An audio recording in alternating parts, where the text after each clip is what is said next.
Okay, so let's put a roof on our Pocomoke house. So just a little reminder, here's where we left off. Our second floor is done, our exterior walls are done, interior walls on the first floor are done, and our foundation is there. Our first floor plan looks about like this. We've still got lots to do, but we're getting there. We got a good start. So I'm going to put a roof on much in the same way that I put the floor on. So I'm going to open the roof plan. So over in my project browser on the lower left hand side, I double click on the floor plan view, floor plans, double click on roof plan. And there's nothing there. Well, that's because of my view depth setting. And so what I can do is in my properties for my plan view here, I can scroll down a little bit and turn on an underlay. Right now, the base level underlay is set to none. If I click in that box and click the drop down and select first floor and click apply, I'll be able to see the first floor walls. Okay, so pretty good. Now I've gone navigating away up here on my ribbon, so I'm going to click on the architecture tab again.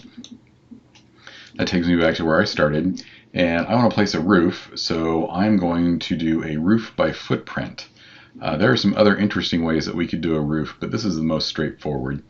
So I click once just on the roof button, and now I'm back into the sketch mode. This is the same mode that Revit put you in when you're doing the floors. So you've got to do the pink lines to give Revit the edges of the thing that you're trying to create. We're going to use that tool that's highlighted here called Pick Walls. We're good with that. This thing, in the little green selector ribbon here, on the left-hand end, I've got a checkbox for defines slope. That'll make more sense in a minute. It defaults to be checked in in residential. If you're in the commercial template, this is defaulted to be unchecked, so you end up with a flat roof. So my overhang is also set to 1 foot. I think when I look at the PDF here, a 1 foot overhang on all 4 sides, that makes sense. Yeah, it's 1012, it's right there. Go ahead, I'm going to hover my, oh, I need to change my roof type. So it defaulted to basic roof, generic 12-inch, and click the drop down there, and I'm going to change that to wood rafters, 10-inch.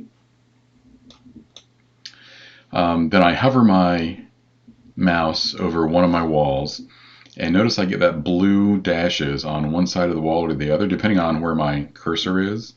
So you want to make sure your cursor is toward the outside of the wall, because the blue dashes represent the overhang of the roof.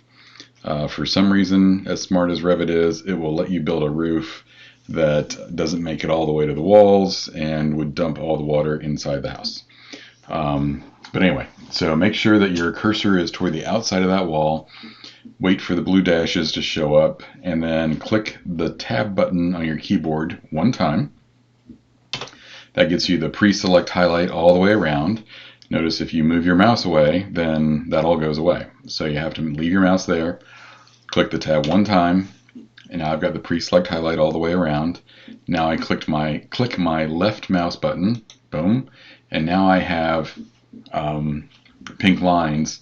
If I went in and measured those, they would be a foot from the face of my wall.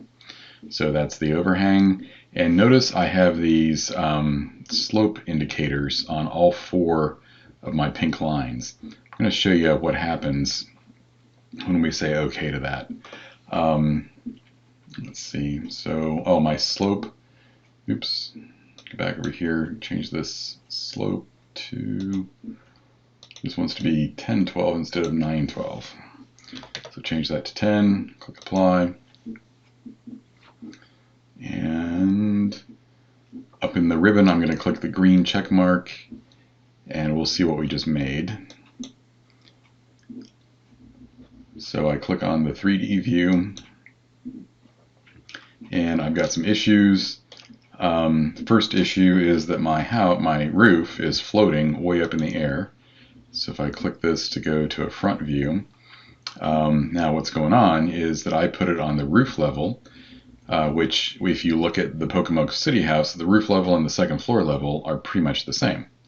So what I can do is just change my level of my roof. So my roof is still selected. If you clicked someplace else, that's fine, no problem. You just need to reselect the roof. So click on the edge of the roof to select it. And you can do this in any view. But click on the edge of the roof to select it. And over here, we should be able to change our constraints. So right now it says base level is roof. Well, let's take the easy way out. I'm going to click in that box, check the drop downs. Second floor is one of my options, so I click on that and click apply. And now my roof is down where it's supposed to be. I can orbit around this thing and see what I've done. So I'm getting closer.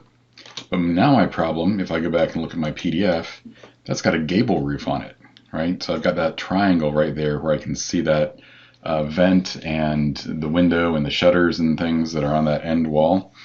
Well, so that's a gable roof. It's got a single ridge that runs front to back. So that's what I need. So I can easily change that. I just need to figure out which way is which. So I'm going to click on my roof one time to make it transparent. Okay. So this wall right there, that is the front of my house. That's where that bay window is. So I want this to be a gable wall and the back of the house to be a gable wall. Well, I can easily fix that without remaking my roof. So select the roof by clicking on the edge of it. And up on your ribbon, click on Edit Footprint.